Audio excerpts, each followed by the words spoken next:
don't ever let men convince you that they just don't understand consent. Because let me tell you something. There's two things that made me realize that all men understand consent. Any discussions that we have around consent should not be about consent. They should be about entitlement. Entitlement. That's really what it's about. Hey! Please do not think that men are just dumb, even though they've been convincing us of this. So, two things. One, the first one, pretty simple. If you ever got anywhere near, if you are with cishet men, everywhere, get anywhere near the little hole. Whoa! Okay, they know consent, right? But the major one is dogs. I've learned more about men's lying about understanding consent from watching them interact with my dog than anything. Now, why am I talking about this? Because I actually find that I learned so much about men in general and just patriarchy from having a dog.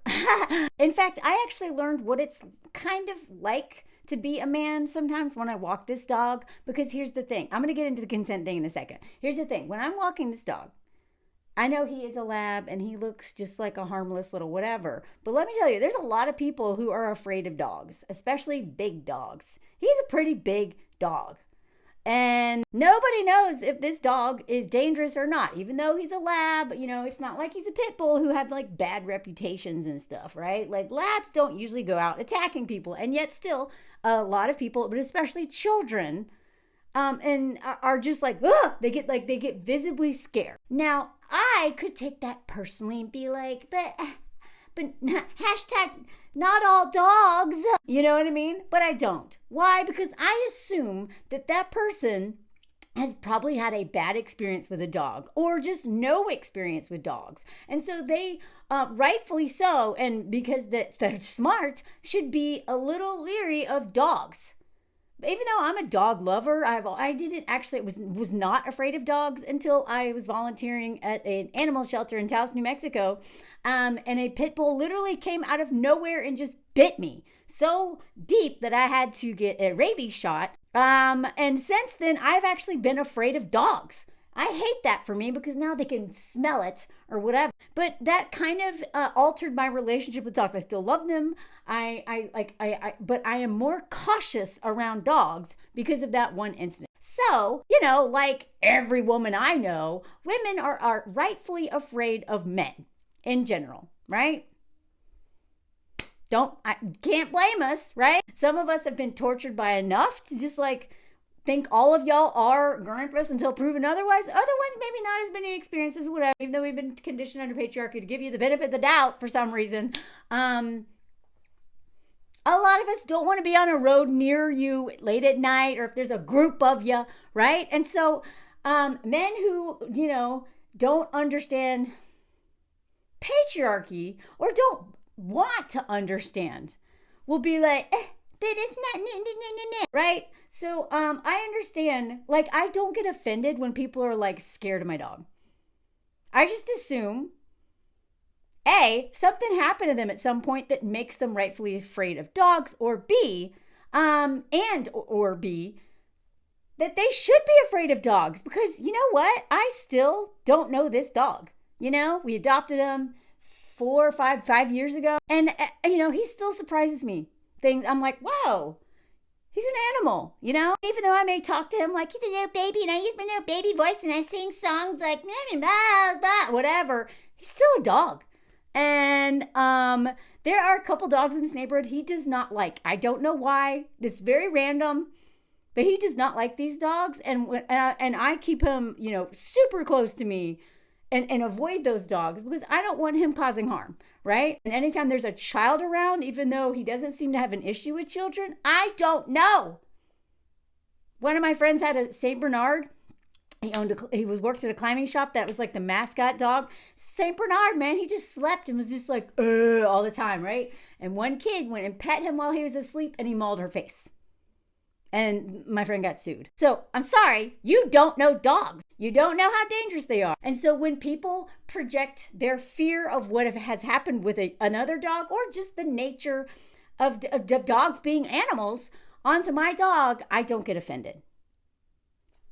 So that's one thing I've learned from this dog, is that it may be uncomfortable for someone to be like, react to me in fear, but I'm also a white woman, right? So I know that my presence also makes Black people nervous sometimes because of the harm that systemically, historically, and collectively white women have done. The cops, like my ancestors, unbelievably violent terrorists in the South. So, I just try to understand that anything that is, been a threat, any person, any animal that has been a threat, people have a right to be afraid.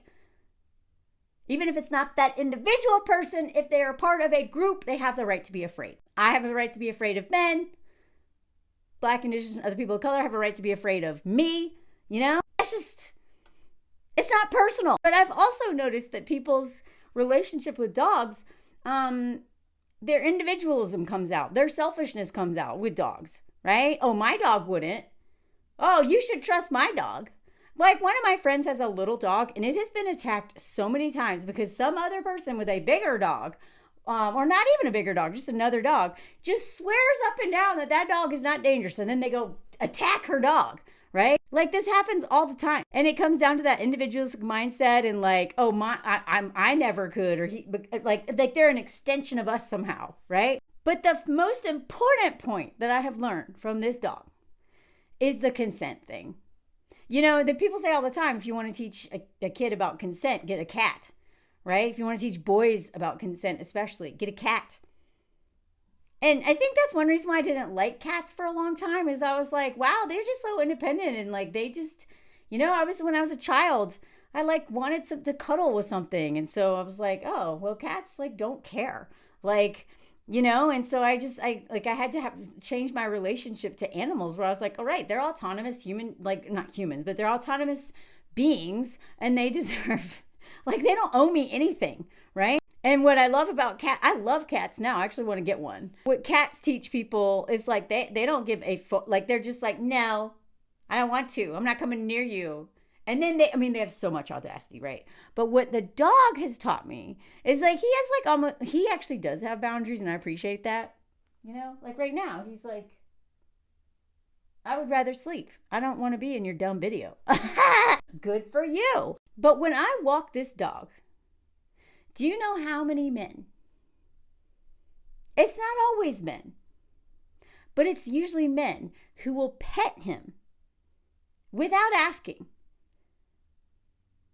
But when Anthony walks this dog, they always ask him. That blew my mind when I realized how many men don't respect my consent, right? That entitlement under patriarchy, that everything is theirs, that they deserve everything, that they should have the right to everything. That's what patriarchy teaches men, right?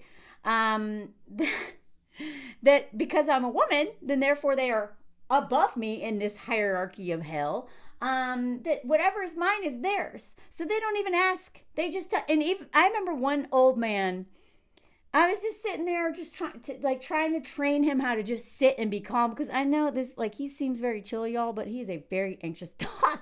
And out when he is not in our home with us here, one of us here, he is a mess. He's a mess. He hates being in cities. He hates being in public. He hates being everywhere, and finally calms down. But anyway, I was trying to teach him how to just hang out and stay calm and just try to, like, whatever. And we were working. And this old man comes over and it just starts petting him. I was like, can you please not? He's very anxious right now. He's shy. Oh, look. Okay, you want to be back? That's fine. I used all these words in French to try to tell this man, please stop touching my dog. And he just kept touching him. Now, I have way more boundaries in English than I do in French, okay? So I was just like, God, like trying to figure out how to get it through this man's head to stop, right? And it did, like, whatever. Part of me wanted him to bite him, but I don't want to, like, get, whatever. I don't know if they don't sue people as much over here as they do in the U.S., but still. Part of me wanted him to just bite his hand just to teach him a lesson, because he wasn't listening to me. But when Anthony walks this dog, men never do that. They always ask for permission, because the dog is an extension of him, a man, and they respect men's consent. But it's not the same with me. And so it's not that men don't understand consent. They absolutely understand consent. Look at you sighing. He's like, God, are you talking again?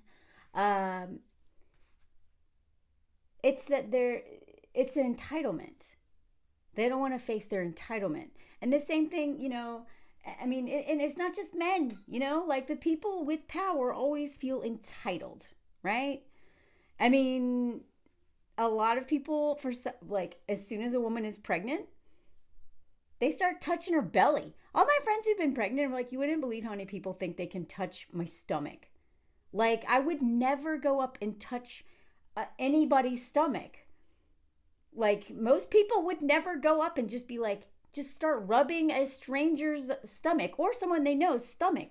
But once a woman is pregnant, all of a sudden, you know what I mean? So it's not just men who do this. Women do this too.